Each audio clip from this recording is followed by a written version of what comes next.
Does stretching matter? Does it help our performance? Does it make us worse? Does it prevent injuries?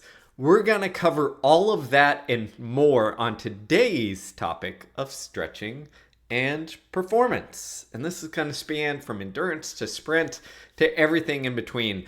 Now, I have a love-hate relationship with stretching, mostly because in elementary school, back in the day when we had the presidential fitness test where you ran the mile, you did your shuttle run, you did all sorts of pull-ups and other activities, and if you aced them all or got above a certain mark, you got that presidential fitness award. I missed out every year. Every year. Despite running a 6:10 mile in elementary school, which just missed my school record, shout out Howdy Elementary, I can never get the Presidential Fitness Test award because I could not do the stupid V-sit and reach. I just couldn't touch my toes or come anywhere close to it. And I would train for days, maybe weeks. Let's be honest, I was an elementary school kid. Leading up to the test, I would sit in my bed and at home watching TV, trying to stretch out my legs, and it never worked. I always missed. Well, it turns out that research shows that that's probably for a good reason.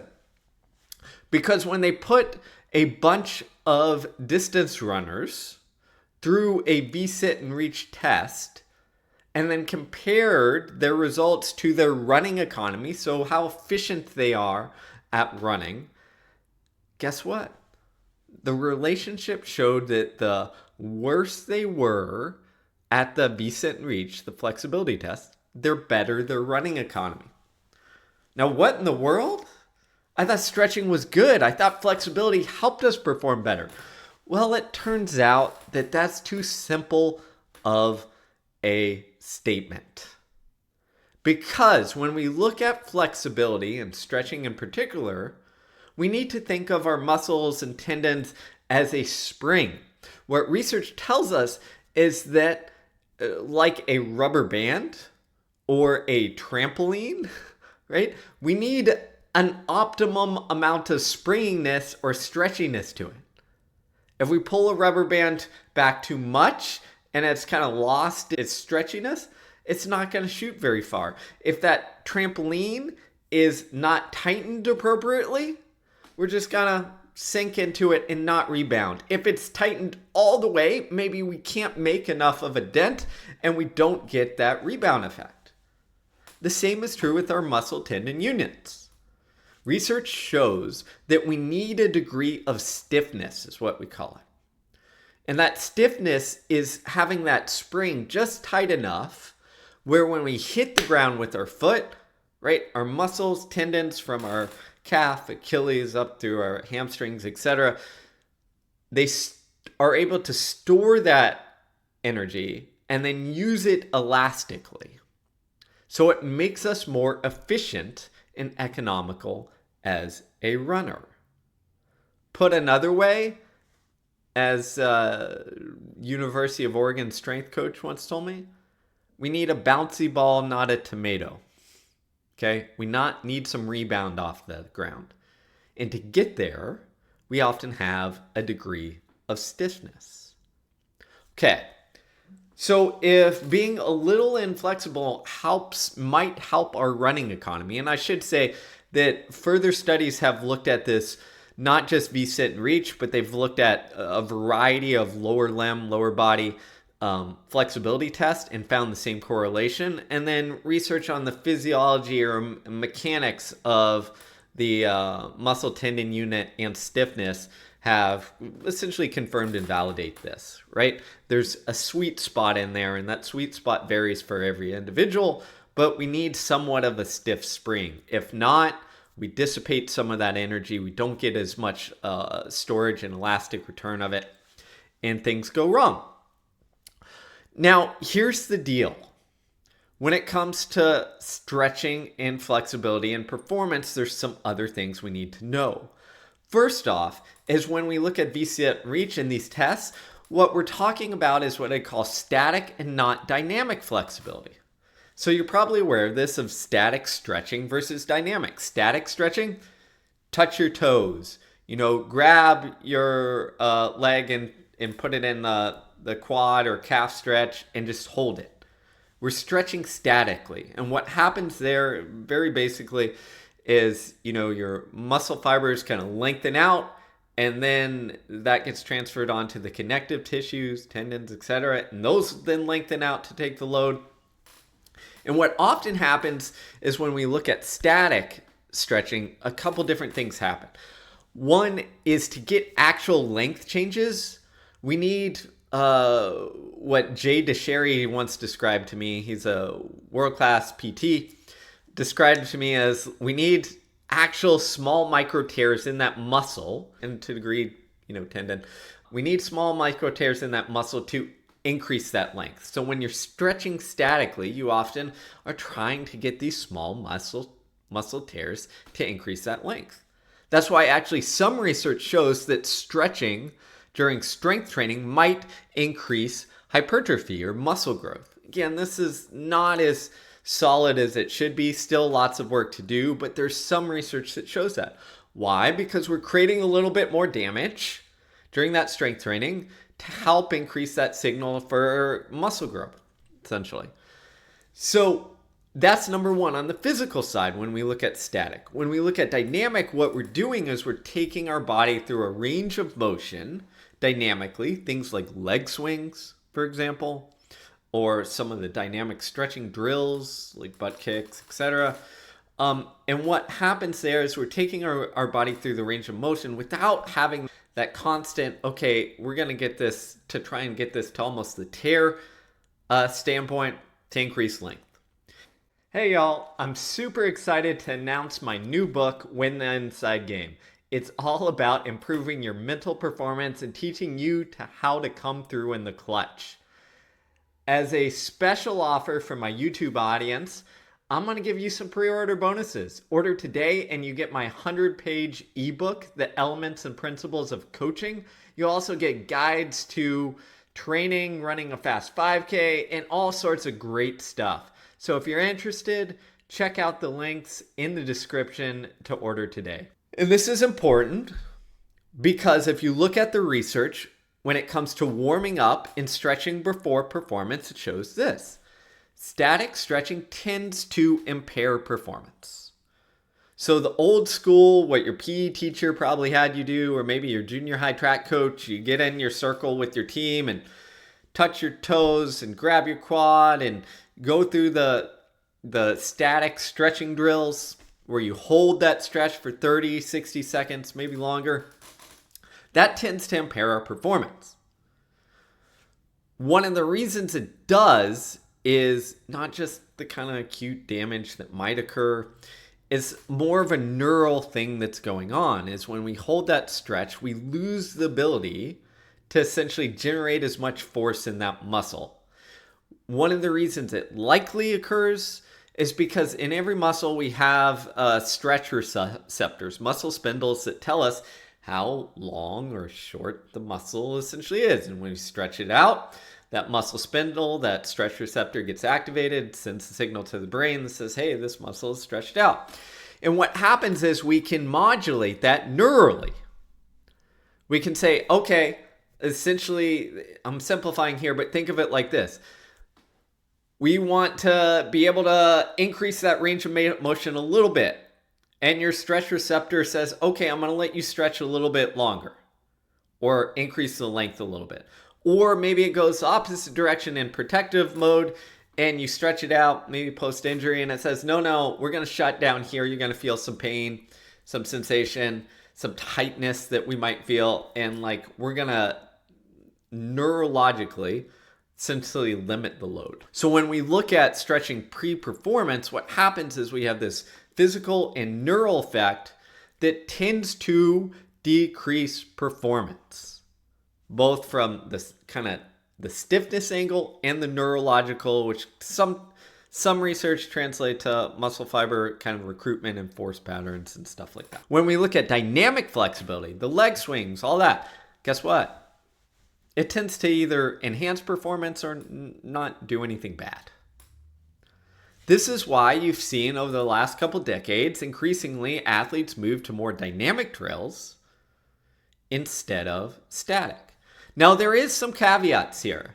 Is some research shows that if you do static and then follow that up with a dynamic warm-up with drills, some jogging, some strides, etc., it negates the negative effects of the static stretching.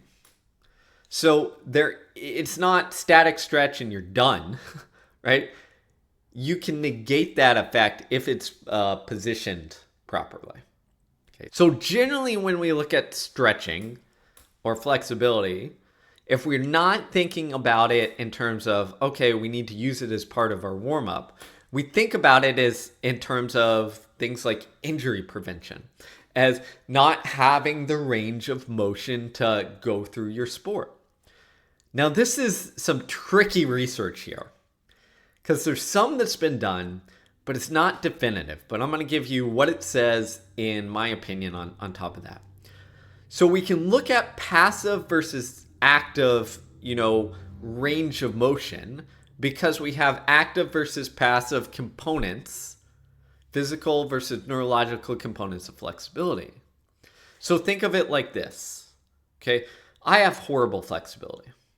And if I stood up here, and in fact, I'll do it in a second, and tried to touch my toes or grab my, leg and pull my quad up, you would see the range of motion is limited when just doing that statically. But if I was to go sprint, even now, as an old man, you'd watch and you'd say, oh, my lower leg folds up and almost kicks, my butt. There is no constraint on that quad, folding up and coming near the butt as I'm sprinting. Now, why is that the case? Because awesome passive versus active flexibility is different. Hurdling is a great example of this, right? You've got especially the 110 hurdles or short hurdles, is you got to hurdle a pretty freaking high hurdle. And that means kicking your leg up essentially. So it's relatively straight and not bent at the knee because then you'd have to lift higher to get it over. So relatively straight and then, coming down afterwards. You have to have a degree of flexibility in that. And that includes both active and passive. But sometimes you have someone who's not quite as flexible, passively, but still can get their leg relatively straight. So the reason I'm saying this is when we look at flexibility, we need to look at it not in the context of can you do the V-sit reach, but the range of motion of doing your activity is can you go through that range of motion, or is it limited passively and we need to literally tear some muscle fibers essentially to lengthen things out. Tom Tellez, the great sprint coach, once told me the example of Carl Lewis and said for a long jumper sprinter, but a long jumper who, again, reach out with those legs and arms at the end of the long jump, he was like he could, sometimes not even touch his toes or barely get there. His flexibility wasn't that great as an athlete. But if you look at it dynamically, when he's at the end of the long jump, he's reaching out past his toes, essentially.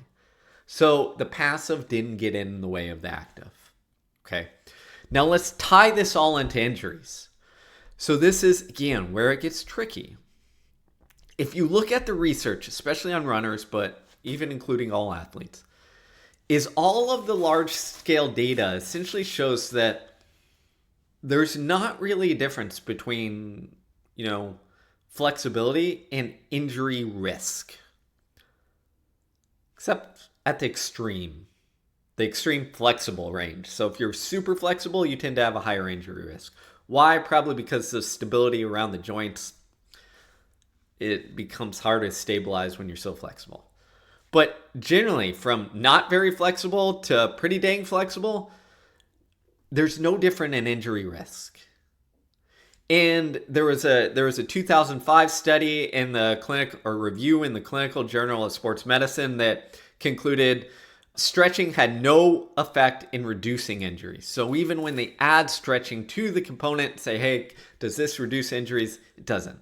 There was a later study, I think it was in 2020, that was a prospective randomized study on runners that took a couple thousand runners, had some go through a pre-run, stretch routine and others not. And they looked at everyone from teenagers all the way to older runners. No statistically significant difference in injury risk. That's what they concluded. In almost all of the reviews, again, another 2020 review found the same thing. No association with injuries. And then a 2020 review found that no association with longevity or even in protecting you against the things that cause you to age poorly.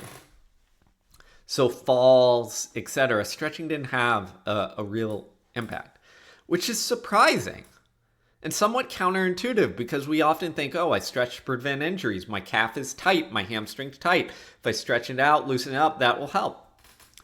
There's not any good data on it.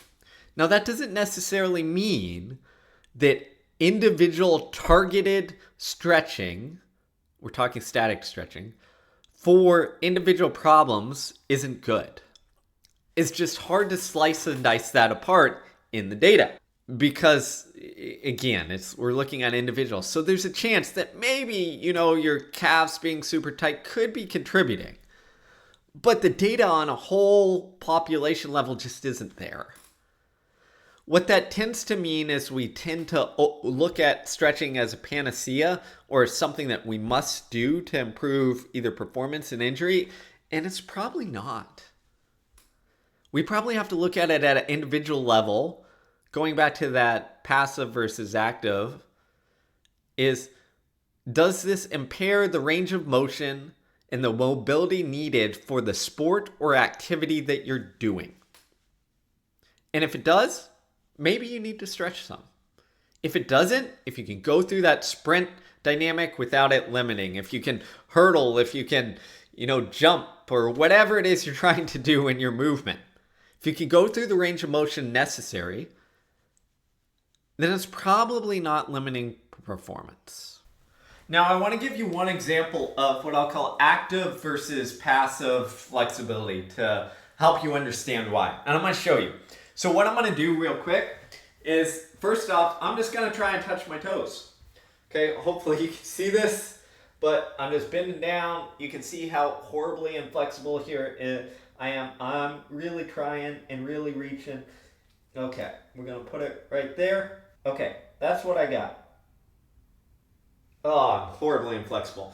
Now what I'm going to do now is I'm going to mess with that kind of neural component. So what we do here is I'm going to get down into like quarter squat. I'm going to take my palms, I'm going to put them right above my knee, and I'm going to press kind of hard into my knee. And what's happening here is I'm kind of getting a little bit of a co-contraction on my hamstrings, a little bit in my quad, but really kind of back of the legs, a little on the calves as well. But I'm going to hold this for, 25, 30 seconds or so. And what should happen, if I do this well, and my trick works, is that I'm disrupting that neural component. And essentially my muscle is going to say, hey, we're going to go through a greater range of motion. It's fine because that contraction, that isometric hold, is going to shift the neural lengthening that's going to be allowed. So let's try it. Oh, look. Okay, so if you can't see, I got down to here. So about 2 inches further. So you can see, hopefully, this is where I was. This is where I am now. This will hold for a couple minutes. Again, relatively easy to do. So you can see, a lot longer. So the point here is to just give you an idea of what it's like when we look at the neural versus the physical components of flexibility. Use it as a party trick. Just because of the neural component of that contraction of the muscle, sending the signal that it's hey, it's all right. We can go a little bit further into this stretch. And you can try it at home. You'll see I've done this probably hundreds of times to demonstrate it at this point. But it's a great example. When we think of stretching, we often think of oh, it's just the length of the muscle and tendon and that's it. But no, there's a neural component as well. So what do I mean by this? When we look at in your warm-up, pre-performance, Dynamic leg swings, drills, etc. Take yourself through the range of motion in a dynamic way. That will help. Static, probably not. If you need to stretch something, like your calves feel a little tight, that's okay if it makes you feel better. And there's maybe a little bit, a smidgen of research that tells us that it probably makes us feel better because we change some of that neural and that feedback and perception of pain or tightness in the muscle, and that helps us. If you need that, great. Do that before you then go through some sort of dynamic warm up as well. When we look at injury, the research population level isn't there to support it. That doesn't mean necessarily at the individual level, but what I would say is look at stretching as a targeted thing if your mobility for the sport or activities that you're trying to do is limited, okay, and it's limited passively, or even actively, meaning there's neural thing, and you can talk to PTs about essentially opening up that neural pathway, for lack of better terms, to allow you to, get a little less of that feeling of tightness. So look at it as targeted, work with a good PT who can help you there. And then if you need to boost your flexibility, there's also research that shows that stretching, while it can do that, there's another thing that can as well, and that's strength training. So going through strength training, squats, lunges, deadlifts, like any dynamic big movement, you'll generally get, again, depending on the research, a 10+% boost in your flexibility if you do that over time, without some of the downsides. So if you want to increase flexibility, start going through some squats or some larger strength training that takes you through a larger range of motion, and your body will adapt. So there you go. That's my take on stretching. Hopefully it helps.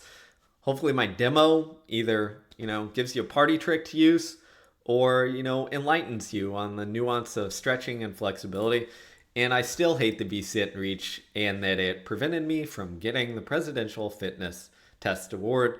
And I'm glad to see researchers coming around to saying, hey, yo, US, ACSM, the flexibility should not be one of the core components of fitness. It's just not.